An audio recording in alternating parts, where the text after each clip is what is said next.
तो हेलो बच्चों, good evening. आप सभी का स्वागत है हमारे YouTube channel SN coaching classes में। तो कल हम आपको एक होमवर्क दिए थे, तो उसी को आज सॉल्व कराते हैं।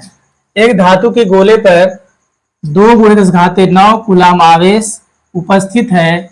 इस पर सामान्य अवस्था में कितने इलेक्ट्रॉन अधिक या कम होंगे। तो सोल्यूशन में देखते हैं क्या दिया है कि आवेश दिया है ऋण आवेश। क्या दिया है? ऋण आवेश। तो Q इक्वल टू दिया है -2.0 × 10⁻⁹ ठीक है। और आपका इलेक्ट्रॉन का आवेश आपको पता है, ये -1.6 × 10⁻⁻19 कूलाम होता है। ठीक, तो हमको निकालना क्या है? n। क्या निकालना है? n। तो हम जानते हैं Q इक्वल टू क्या होता है, n × E। तो n निकालना है तो n इक्वल टू का हो जाएगा Q/E। Q का मान कितना दिया है? -2 × 10⁻⁻9 बटे -1.6 × 10⁻⁻19। ठीक है, तो माइनस माइनस से क्या हो जाएगा? कैंसिल हो जाएगा, माइनस माइनस से कैंसिल। और 2 के बगल में हम 0 बढ़ा देंगे, नीचे दशमलव क्या हो जाएगा? हट जाएगा। कितना हो गया? 20/16। और ये ऊपर गया तो 9 कितना हो जाएगा? 10⁻⁻9। और ये ऊपर जाएगा तो कितना हो जाएगा? 10⁻+19। कितना हो गया? 10⁻+19। अब इसको हम काट देते हैं 5 से। 5 × 20, सॉरी 5 से नहीं कटेगा, गड़बड़ हो जा रहा है। 20/16 इसको हम काटते हैं 4 से। 4 × 5 = 20, 4 × 4 = 16। और ये घट करके कितना आ जाएगा? 19 में से 9 गया, कितना आ जाएगा? 10⁻+10 5/4। 4 का भाग हम देंगे 5 में, कितना आएगा? 1.25 × 10⁻10 इलेक्ट्रॉन। तो हम इसके आगे देखते हैं। कभी कभी पेपर में पूछता है कि इसका आवश्यकता पड़ जाएगा पेपर में कि 1 मिली कूलाम इक्वल टू कितना होगा? 10⁻³ coulomb. 1 micro coulomb equal to कितना हो जाएगा? 10⁻⁻6 coulomb. 1 nano coulomb equal to हो जाएगा 10⁻⁻9 कूलाम। और 1 पीको कूलाम इक्वल टू का हो जाएगा 10⁻⁻12 कूलाम। इन सभी को आपको याद रखना है। इनका उपयोग आपको न्यूमेरिकल्स लगाने में ज़्यादा फायदेमंद होगा। ठीक है, तो हम आगे इसको भी जान लेते हैं, क्योंकि अभी पेपर में ये भी पूछता है कि आवेश का बड़ा मात्रक क्या होता है, आवेश का छोटा मात्रक क्या होता है। तो हम जानते हैं कि आवेश का बड़ा मात्रक क्या होता है। आवेश का बड़ा मात्रक, आवेश का बड़ा मात्रक फैराडे होता है। क्या होता है? आवेश का बड़ा मात्रक फैराडे होता है। एक फैराडे इक्वल टू 96,500 कूलाम होगा। कितना होगा? 96,500 कूलाम। दूसरा, आवेश का छोटा मात्रक, ये भी बहुत इंपॉर्टेंट है, ये भी पूछता है पेपर में कि आवेश का छोटा मात्रक क्या होगा। तो आवेश का छोटा मात्रक ESU होता है। क्या होता है? ESU फुल फॉर्म आपको पता ही है, इलेक्ट्रोस्टैटिक यूनिट। क्या होगा? Electrostatic unit. ठीक है, इतना सबको समझ में आया कि नहीं? तो हम इसके आगे देखेंगे कि आवेश के प्रकार। क्या देखेंगे? आवेश के प्रकार।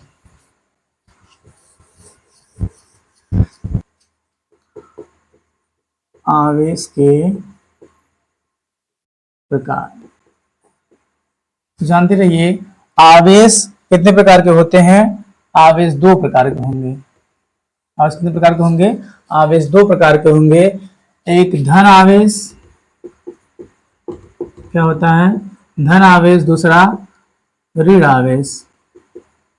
क्या होगा? धन आवेश। दूसरा क्या होगा? ऋण आवेश। धन आवेश और धन आवेश के बीच में क्या होता है? हमेशा धन आवेश के बीच में तथा ऋण आवेश और ऋण आवेश के बीच में हमेशा क्या रहेगा? प्रतिकर्षण। क्या होता है? प्रतिकर्षण। तो धन आवेश के बीच में प्रतिकर्षण होता है, ऋण आवेश के बीच में क्या होता है? प्रतिकर्षण होता है। हमेशा विपरीत आवेशों के बीच में आकर्षण तथा समान प्रकृति के आवेशों के बीच में प्रतिकर्षण होता है। तो अगर हमें देखते हैं कि प्लस और माइनस के बीच में क्या होगा, तो प्लस और माइनस आवेश के बीच में आकर्षण होगा। क्या होगा? आकर्षण। इन सभी बातों को आप ध्यान में रखते हुए आगे पढ़ते रहेंगे। अभी आगे और भी न्यूमेरिकल सॉल्व कराएंगे हम आपको, ठीक है। जैसे हम देखते हैं कि एक सॉरी बन नहीं रहा हमसे ठीक से, धीरे धीरे आदत हो जाएगी। प्लस प्लस कोई धन आवेशित क्षण है, उसके संपर्क में दूसरा कोई धन आवेशित क्षण ले जाने पर दूसरा कोई धन आवेशित क्षण ले जाने पर इनके बीच में भयंकर प्रतिकर्षण होता है। तो प्लस प्लस के बीच में क्या होगा? प्रतिकर्षण। या माइनस माइनस के बीच में क्या होगा? प्रतिकर्षण। दूसरा क्या है कि दूसरा हम एग्जाम्पल लेते हैं कि यहाँ पे हम एक पॉजिटिव क्षण को लेंगे, मतलब धन आवेशित क्षण को। ऐसा क्षण है, एक धन आवेशित क्षण को लेते हैं, दूसरा एक ऋण आवेशित क्षण को लेते हैं। क्या करते हैं? एक धन आवेशित क्षण को लिए हैं और एक ऋण आवेशित क्षण को लिए हैं, तो इनके बीच में क्या होगा? आकर्षण होगा। इनके बीच में क्या होगा? आकर्षण होगा। तो समान प्रकृति के आवेशों के बीच में प्रतिकर्षण होता है और विपरीत प्रकृति के आवेशों के बीच में क्या होता है? आकर्षण होता है। ये आपको याद रहना चाहिए। आवेश का इलेक्ट्रॉनिक सिद्धांत क्या होता है? तो इलेक्ट्रॉनिक सिद्धांत को देखते हैं। इलेक्ट्रॉनिक सिद्धांत क्या है? इलेक्ट्रॉनिक सिद्धांत, ठीक है। इलेक्ट्रॉनिक सिद्धांत के अंतर्गत हमें इलेक्ट्रॉनों के आधार पर ही दिया जाएगा, इलेक्ट्रॉनों के आधार पर ही समझाया जाएगा इसे इलेक्ट्रॉनों के आधार पर ही समझा जा सकता है। इसे इलेक्ट्रॉन के आधार पर ही समझा जा सकता है। जैसे हम देखते हैं कि इलेक्ट्रॉनों की कमी, इसका मतलब किसी तत्व से इलेक्ट्रॉन निकल जा रहा है। इलेक्ट्रॉन क्या हो जा रहा है? निकल जा रहा है। इसका मतलब क्या होगा? उसके ऊपर धन आवेश आ जाएगा, धन आवेश। तो तत्व कैसा हो जाएगा? धन आवेश। इलेक्ट्रॉन की कमी हो गई तो परमाणु क्या हो जाएगा? परमाणु द्रव्यमान में क्या हो जाएगी?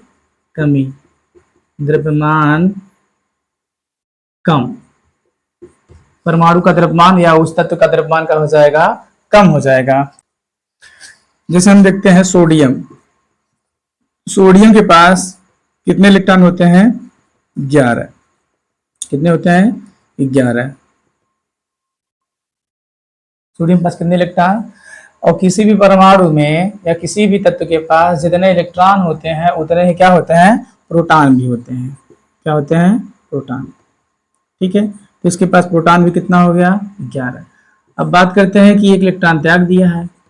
क्या किया? एक इलेक्ट्रॉन त्याग दिया। तो सोडियम के पास कितने इलेक्ट्रॉन बचे? सोडियम के पास 10 इलेक्ट्रॉन बचे। 2 8 कितना बचा? 10 ही इलेक्ट्रॉन बचा ना। इसमें से एक इलेक्ट्रॉन बाहर निकल गया यहाँ पे, तो इलेक्ट्रॉन की कमी हो गई है। और यहाँ पे प्रोटॉन कितना है? 11। पहले प्रोटॉन कितना था? 11 था। अब कितना है? प्रोटॉन 11 है। किसकी अधिकता है? प्रोटॉन की अधिकता है। प्रोटॉन कैसा होता है? धन आवेशित होता है। इसलिए सोडियम के ऊपर क्या लग जाता है? धन आवेश लग जाता है, धन आवेश। इतना सबको समझ में आया कि नहीं समझ में आया? ठीक है, समझ में आया हो तो आगे देखते हैं फिर। इलेक्ट्रॉन की अधिकता, इलेक्ट्रॉन की अधिकता, इलेक्ट्रॉन की अधिकता मतलब ऋण आवेश, ऋण आवेश, इसके ऊपर क्या आ गया? ऋण आवेश। ऋण आवेश मतलब द्रव्यमान अधिक, द्रव्यमान क्या हो गया? अधिक हो गया। एग्जाम्पल देखते हैं, क्लोरीन, देखते हैं क्लोरीन, इधर छोड़ो, इधर आगे देखते हैं। इधर जैसे मान लीजिए क्लोरीन है, क्या है? क्लोरीन। क्लोरीन के पास कितने इलेक्ट्रॉन होते हैं? 17। कितना होता है? 17। 2 8 7, कितने इलेक्ट्रॉन होते हैं क्लोरीन के पास?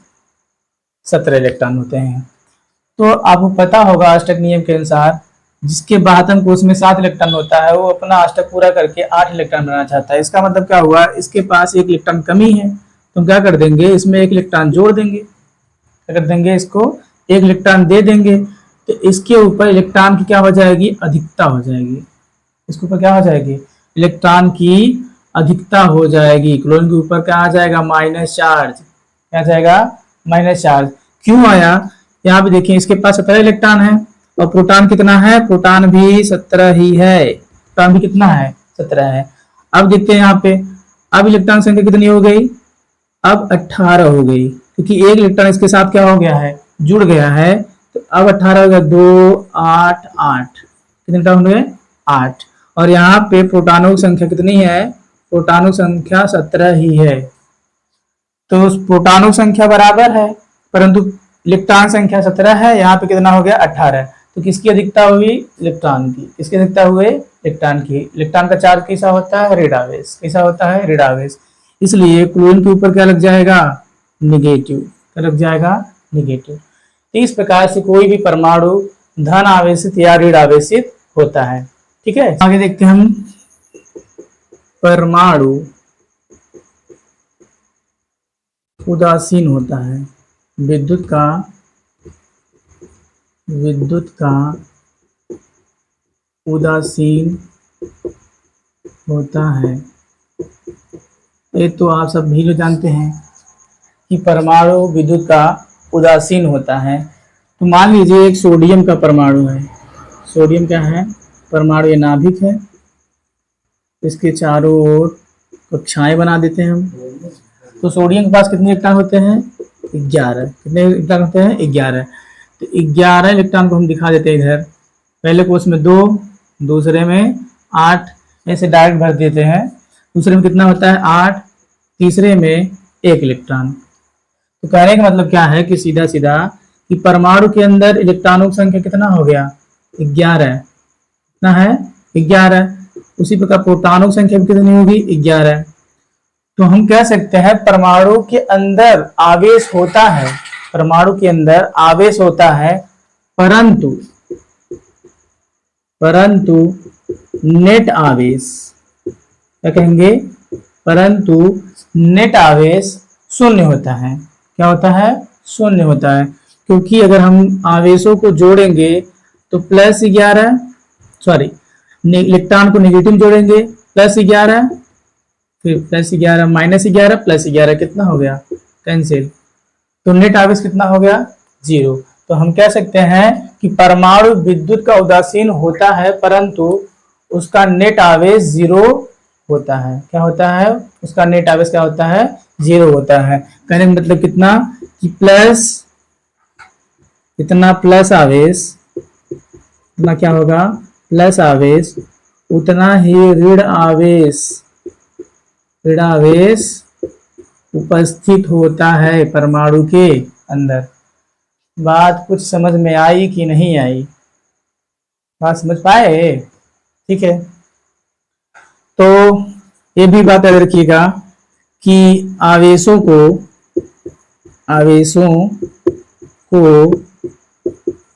चिन्ह सहित जोड़ते हैं। क्या करते हैं, आवेश को या आवेशों को चिन्ह सहित जोड़ते हैं। जब ये भी देखा है आपको यहाँ पे, अभी आपको हम यहाँ पे सिखा है कि अगर सोडियम के पास 11 इलेक्ट्रॉन है तथा 11 प्रोटॉन है तो हम इनको कैसे जोड़ेंगे, -11 + 11, तो कितना हो गया, -11 + 11, नेट आवेश कितना हो गया, 0। तो यही बताया गया आवेशों को चिन्ह सहित जोड़ा जाता है। ठीक है, तो हम इसके आगे देखते हैं आवेशन की विधियां, मेथड्स ऑफ चार्जिंग। तो आवेशन की कई विधियां हैं, मतलब चार्जिंग की कई विधियां। चार्जिंग मतलब कहने का मतलब कि आवेश किसी तत्व के ऊपर या किसी परमाणु के ऊपर आवेश या ऋण आवेश, धन आवेश या ऋण आवेश कैसे आ जाता है, हम उनको सीखते हैं।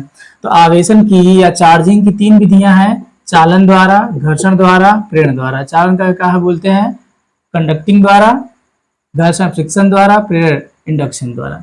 तो उसमें से हम पहला विधि देखते हैं चालन द्वारा। इसको क्या देखते हैं, चालन द्वारा, बाई कंडक्शन। तो किसी आवेशित चालक का किसी अन्य आवेश रहित चालक से स्पर्श से, तो मान लेते हैं हम कि कोई आवेशित क्षण है, क्या है, कोई आवेशित क्षण है, सबको दिखाई दे रहा है ना।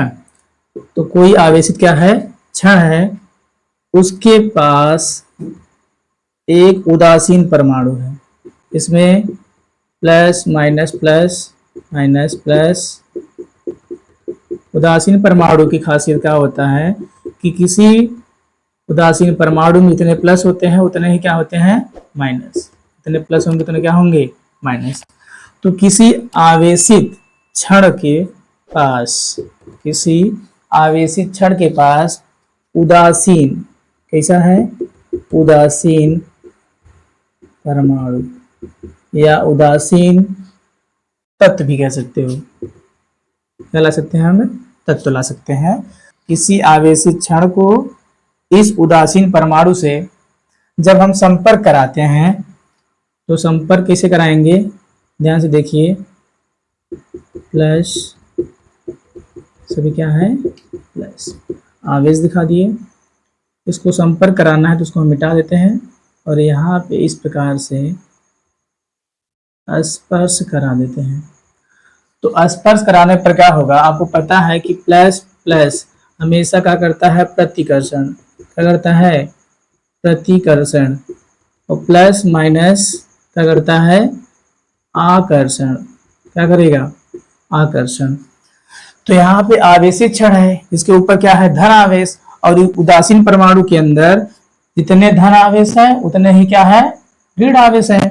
तो धन आवेश क्या करेगा, इससे दूर भाग जाएगा, इससे क्या हो जाएगा, दूर भाग जाने का मतलब दूर हट जाएगा। इस गोले के एक साइड क्या हो जाएगा, धन आवेश, और एक साइड क्या आ जाएगा, ऋण आवेश। जब हम क्या करते हैं, किसी आवेशित क्षण को किसी उदासीन परमाणु के पास या संपर्क में लाते हैं, तो इस परमाणु से धन आवेश गोले के एक भाग में तथा ऋण आवेश गोले के एक दूसरे भाग में चले जाते हैं। इसके बाद हम इसको क्या करते हैं, पृथ्वी से जोड़ देते हैं। तो क्या बोलते हैं, भू संपर्कित, क्या कर देंगे, भू संपर्कित, क्या कर देंगे, भू संपर्कित। तो भू संपर्कित करने पर क्या होगा कि इसमें से इलेक्ट्रॉन क्या जाएंगे, इलेक्ट्रॉन इसके अंदर प्रवेश करेंगे। जब इसके अंदर प्रवेश करेंगे तो ये पूरा क्या हो जाएगा, उदासीन, क्या हो जाएगा, उदासीन, क्या हो जाएगा, उदासीन। इसके बाद हम भू संपर्क को हटा देते हैं और ये जो क्षण है उसको भी क्या कर देंगे, हटा देंगे। तो इस पूरे परमाणु के ऊपर या उस पूरे गोले के ऊपर क्या आ जाएगा, इसके अंदर ऋण आवेश। तो हम कहेंगे ये गोला कैसा हो गया है, ऋण आवेशित हो गया है, ऋण आवेश हो गया है, क्या हो गया है, ऋण आवेश हो गया है। तो इस प्रकार से चालन विधि द्वारा, किसके द्वारा, चालन विधि द्वारा हम किसी भी उदासीन परमाणु को आवेशित कर सकते हैं। ठीक है, तो देखते हैं अगला विधि। अगला विधि क्या है, घर्षण द्वारा। तो घर्षण द्वारा दो वस्तुओं को आपस में रगड़ने पर होता है। जब हम दो वस्तुओं को आपस में रगड़ते हैं तो उसके अंदर आवेश कैसे आ जाता है। जैसे मान लीजिए ये पेन है, पेन को हम सर से रगड़ते हैं, बाल में रगड़ने के बाद कागज के छोटे छोटे टुकड़ों के पास ले जाएंगे। कहाँ जाएंगे, कागज के छोटे छोटे टुकड़ों के पास ले जाएंगे तो क्या कर लेगा, वो छोटे छोटे टुकड़ों को चिपका लेता है। इसका मतलब क्या हुआ कि पेन के अंदर कोई आवेश आ गया है। क्या गया है, पेन के अंदर कोई आवेश आ गया है, तो पेन आवेशित हो गया। क्या हो गया, पेन आवेशित हो गया।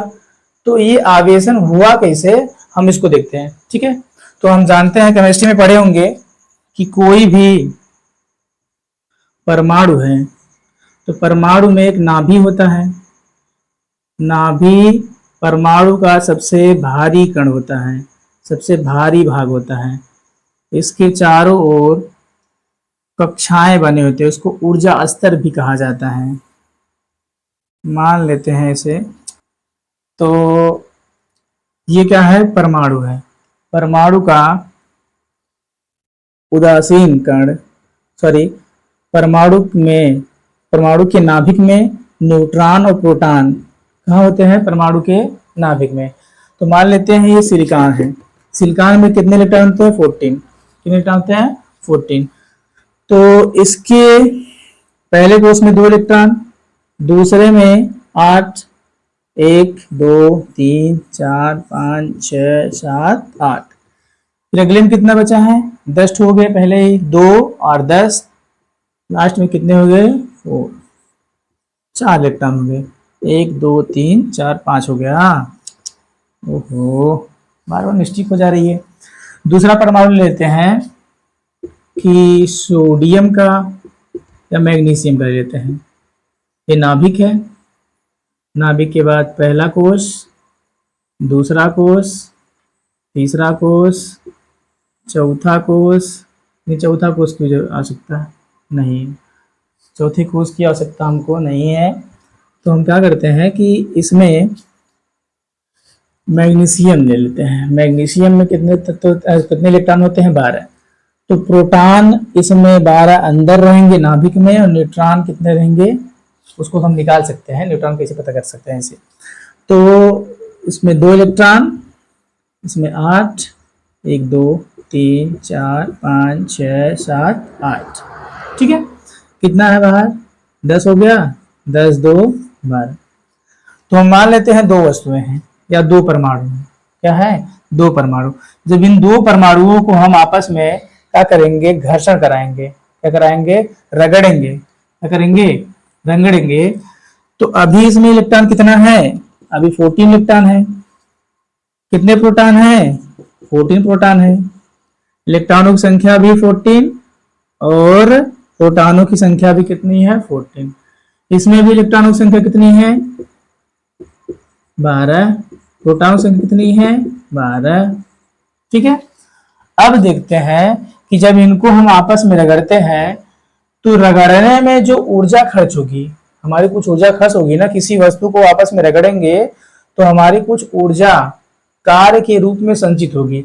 तो इनमें जो बाहरी कोष है, इनकी जो बाहरी कोष है, एनर्जी पा करके इसमें से इलेक्ट्रॉन इसमें कूद जाएंगे। क्या हो जाएगा कि जो इसके बाहरी कोष है के इलेक्ट्रॉन है, वो रगड़ने पर ऊर्जा पा करके दूसरे परमाणु में क्या हो जाएंगे, कूद जाएंगे। तो हम देखते हैं कूदने के बाद क्या होता है। यहाँ पे अब मान लीजिए इसमें से इलेक्ट्रॉन की कमी हो गई, इलेक्ट्रॉन क्या हो गया, कम।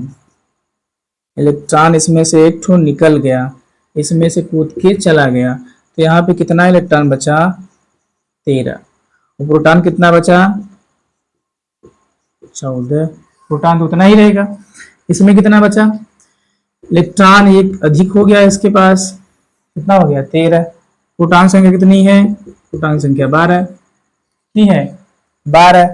तो यहाँ पे आपको संख्या किसकी अधिक दिख रही है, निगेटिव या पॉजिटिव की, देखो पॉजिटिव की, तो ये कैसा परमाणु हो जाएगा, धनावेश, धनावेश, क्योंकि इसके पास प्रोटॉनों की संख्या क्या है, ज्यादा है। और इसमें क्या है, इसमें इलेक्ट्रॉनों की संख्या 13, प्रोटॉनों की संख्या 12, कितने है, 13 12, ठीक है। तो किसकी संख्या ज्यादा है, इलेक्ट्रॉनों की संख्या, तो इलेक्ट्रॉन का चार्ज कैसा होता है, ऋण आवेश, ये परमाणु कैसा हो जाएगा, ऋण आवेश, कैसा हो जाएगा, ऋण आवेश। इतना सबको समझ में आया। एक बार फिर से रिवाइंड कर देते हैं कि घर्षण में दो वस्तुओं को आपस में रगड़ा जाता है, तो हम दो परमाणु ले लिए हैं, कर लिए हैं दो परमाणु। मान लेते हैं पहले परमाणु में 14 इलेक्ट्रॉन है, दूसरे परमाणु में 12 इलेक्ट्रॉन है। कितने इलेक्ट्रॉन है, 12। जब इन दोनों परमाणुओं को हम आपस में रगड़ेंगे, जब दोनों परमाणुओं को आपस में रगड़ेंगे, तो ये परमाणु इसमें से ऊर्जा पा करके दूसरे परमाणु में क्या हो जाएगा, कूद जाएगा। कूदने का मतलब इसमें से एक इलेक्ट्रॉन निकल के इसमें चला जाएगा, तो इसके पास इलेक्ट्रॉन की कमी हो जाएगी, इसके पास क्या हो जाएगी, इलेक्ट्रॉन की कमी हो जाएगी। पहले कितना था, 14, अब कितना हो गया, 13। तो किसकी अधिकता है, प्रोटॉनों की, तो ये कैसा हो जाएगा, धन आवेशित, कैसा हो जाएगा, धन आवेशित। और इसके पास पहले 12 इलेक्ट्रॉन थे, कितने इलेक्ट्रॉन थे, 12 इलेक्ट्रॉन। जब इसमें से एक इलेक्ट्रॉन कूद कर आ गया तो इसके पास 13 इलेक्ट्रॉन हो गए। कितने इलेक्ट्रॉन हो गए, 13। तो 13 इलेक्ट्रॉन होने पर और प्रोटॉन 12 होने पर किसकी अधिकता ज्यादा है, किसकी अधिकता है इसमें, इलेक्ट्रॉनों की। इलेक्ट्रॉन 13 ठो है, तो इलेक्ट्रॉन कैसा होता है, ऋण आवेशित। तो हम कह सकते हैं ये परमाणु ऋण आवेशित हो गया, ये परमाणु क्या हो गया, धन आवेशित। इतना सबको समझ में आ गया ना भैया। अगर समझ में आए तो कृपया करके आप लोग इस चैनल को subscribe and like and share जरूर करिएगा, ठीक है। तो इसके आगे हम तीसरा प्रेरण द्वारा क्या करते हैं, प्रेरण द्वारा चार्जिंग करेंगे। क्या करेंगे, प्रेरण द्वारा चार्जिंग। देखिए तीसरा विधि क्या है, देखिए तीसरा विधि क्या है, आवेशन का मतलब चार्जिंग का तीसरा विधि क्या है, किसी वस्तु को बिना स्पर्श चार्जिंग करने की प्रक्रिया को प्रेरण कहते हैं। तो हम प्रेरण विधि से किसी वस्तु को चार्ज कैसे करेंगे, तो मान लेते हैं कि कोई एक उदासीन परमाणु है, क्या है, एक उदासीन परमाणु है। उदासीन परमाणु का मतलब इतना प्लस उतना minus, plus minus plus minus plus minus, इतना तो सबको समझ में आता ही होगा। ये कैसा है, उदासीन है, कैसा है, उदासीन परमाणु है। इसको एक अचालक स्टैंड से जोड़ा गया है, क्या है, इसे एक अचालक स्टैंड से जोड़ा गया है। दूसरे, पहला स्टेप ही हो गया। दूसरे स्टेप में इस उदासीन परमाणु के पास में कोई आवेशित क्षण लाते हैं, इसको स्पर्श नहीं कराएंगे, इसको स्पर्श हम नहीं कराएंगे, ठीक है। इसके संपर्क में नहीं लाएंगे, इससे थोड़ा दूर पर ही रखेंगे।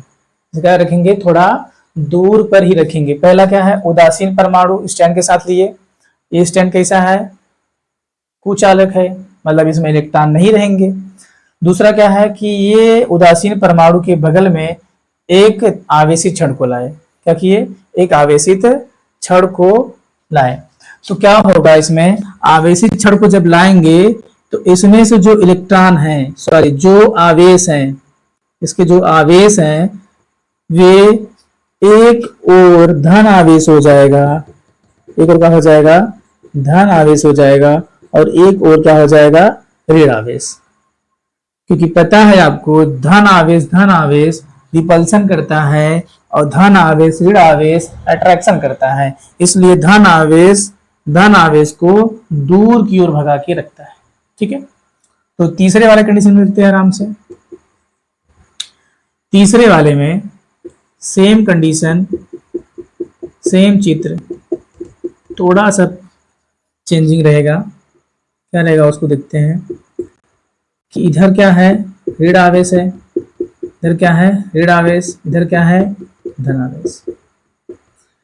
इतना सबको समझ में आया? इधर क्या है, ऋण आवेश, इधर क्या है, धन आवेश। ये तो स्टैंड है। अब हम इसको पृथ्वी माता से, किससे, पृथ्वी माता से, पृथ्वी माता आपको पता है आवेश का भंडार होती है। क्या होती हैं, आवेश का भंडार होती हैं। इसका मतलब इसमें विभव इक्वल टू क्या रहेगा, जीरो। धारिता क्या रहेगा, इन्फिनाइट। धारिता क्या रहेगा, इन्फिनाइट। मतलब इसको, पृथ्वी को आवेश की आवश्यकता नहीं होती, ये आवेश को धारण पहले से ही किया हुआ है। इसमें अनंत आवेश होते हैं, धन आवेश और ऋण आवेश दोनों ही। तो जब हम पृथ्वी से उसको जोड़ते हैं तो इसमें से होता क्या है कि इलेक्ट्रॉन, क्या होता है, इलेक्ट्रॉन पृथ्वी से निकलकर धन आवेश को उदासीन कर देता है। धन आवेश क्या करता है, उदासीन करता है। न कि इसमें से धन आवेश निकल कर पृथ्वी में जाकर के क्या करेगा, उदासीन करेगा। ऐसा नहीं होगा। क्या करेगा, पृथ्वी के अंदर से इलेक्ट्रॉन निकल करके इस धन आवेश को क्या करेगा, उदासीन कर देगा। इतना समझ में आया? ठीक है, आगे देखते हैं। अब इसके आगे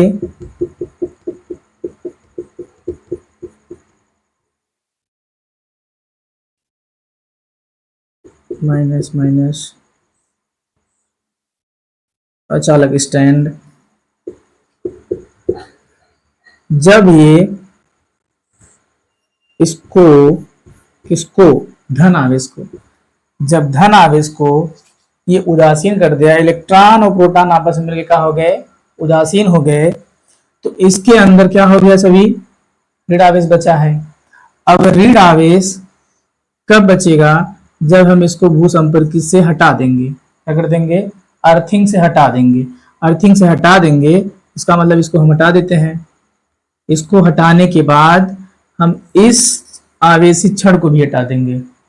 तो आवेशित छड़ हटाने के बाद ये परमाणु कैसा आपको दिखाई देगा, ये जो परमाणु था, उदासीन परमाणु था, इसके अंदर ऋण आवेश आ जाएंगे। क्या आ जाएंगे, इसके अंदर ऋण आवेश आ जाएगा। अर्थात हम कह सकते हैं कि परमाणु ऋणावेशित हो गया। कैसा हो गया, ऋणावेशित। ऋणावेशित हम गलत लिख रहे हैं, तो आप लोग सही से लिख लीजिएगा। ठीक है, ऋणावेशित।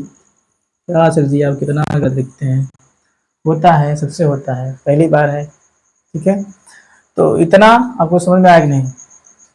प्लस एक बार फिर से दोहरा देते हैं कि प्रेरण द्वारा आवेशन किसी वस्तु को बिना स्पर्श चार्जिंग करने की प्रक्रिया को प्रेरण कहते हैं। तो पहले हम क्या लिए हैं, एक उदासीन परमाणु लिए हैं।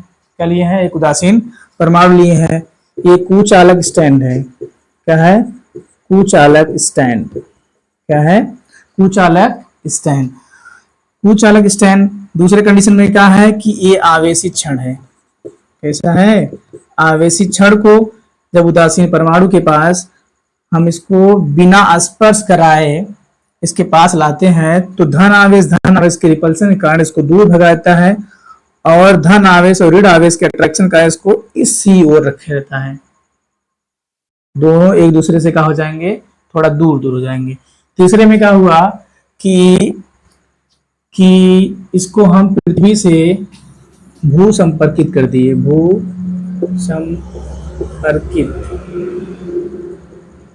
संपर्कित भी नहीं लिख पा रहे हैं, भू संपर्कित। क्या कर दिए, भू संपर्कित, अर्थात अर्थिंग दे दिए। तो अर्थिंग देने पर क्या हुआ कि पृथ्वी के अंदर से इलेक्ट्रॉन निकल करके धन आवेश को उदासीन कर देते हैं। उसके बाद हम अर्थिंग को क्या कर देंगे, हटा देंगे। अर्थिंग के हटाने के बाद इस आवेशित छड़ को भी हटा देंगे। क्या करेंगे, इस आवेशित छड़ को भी हटा देंगे तो इस परमाणु के अंदर केवल क्या बचा रहेगा, ऋण आवेश। क्या बचा रहेगा, ऋण आवेश। तो हम कह सकते हैं कि ये परमाणु कैसा हो गया है, इस टाइम आवेशित हो गया है। कैसा आवेश है इसका, ऋण आवेश। तो आज के लिए ही इतना क्लास है, और वीडियो को आप ज़्यादा से ज़्यादा शेयर करिए ताकि हम लोग और अच्छे से वीडियो बना सकें। ठीक है।